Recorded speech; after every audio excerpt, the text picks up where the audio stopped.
So here we're in capture mode once again. At the moment we're on combo and fully auto. We don't have to use combo as the default. We can switch if we wish just to OCT on its own, or OCT followed by a fundus camera image, or just fundus camera.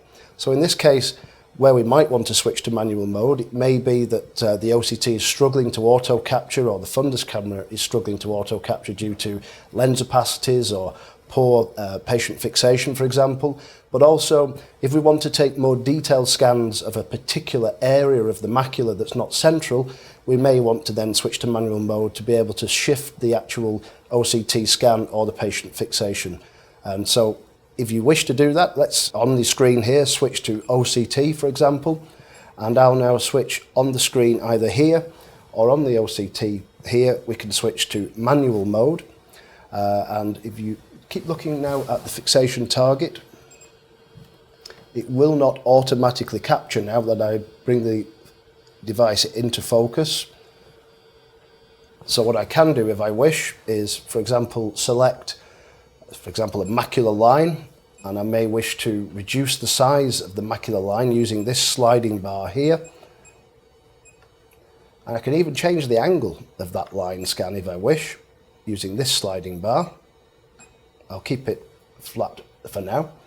Looking at the screen here, where the mouse is, we may decide that there is something of interest, maybe superiorly or inferiorly, that I want the patient to look at.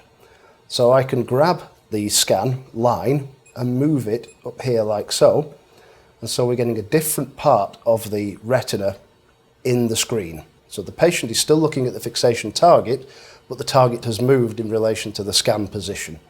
And I can either grab the line scan itself, or I can move the patient fixation either by dragging it on the computer screen, or even by pressing the fixation position on the touch screen like so. So if you blink a few times and stare at that fixation light, please, and then I just press the button on the joystick and the scan is captured very quickly. You can blink now, thank you. I'm happy with that scan. I click OK.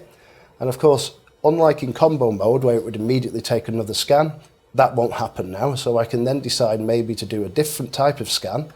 So in this case, I'm going to try what's called a disc radial. So if you look toward that fixation light, please. Very good indeed.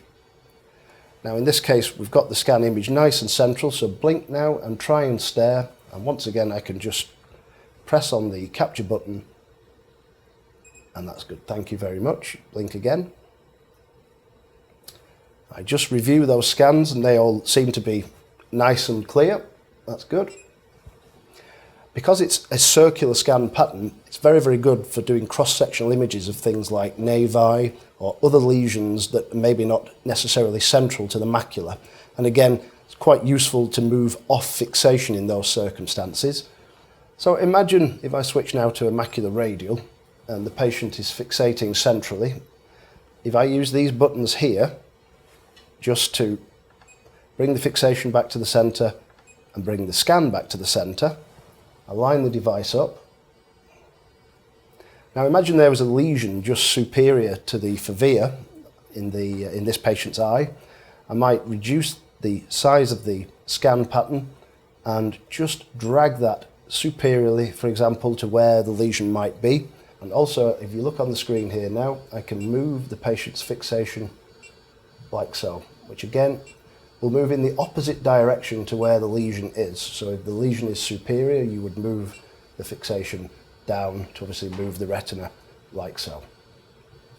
And if I'm happy with the position, just try not to blink now and stare if you can. I just press the button and it will capture the scan where I can see the lesion on the live image. And again, I just check that the scan quality is fine, and it appears to be. Click OK.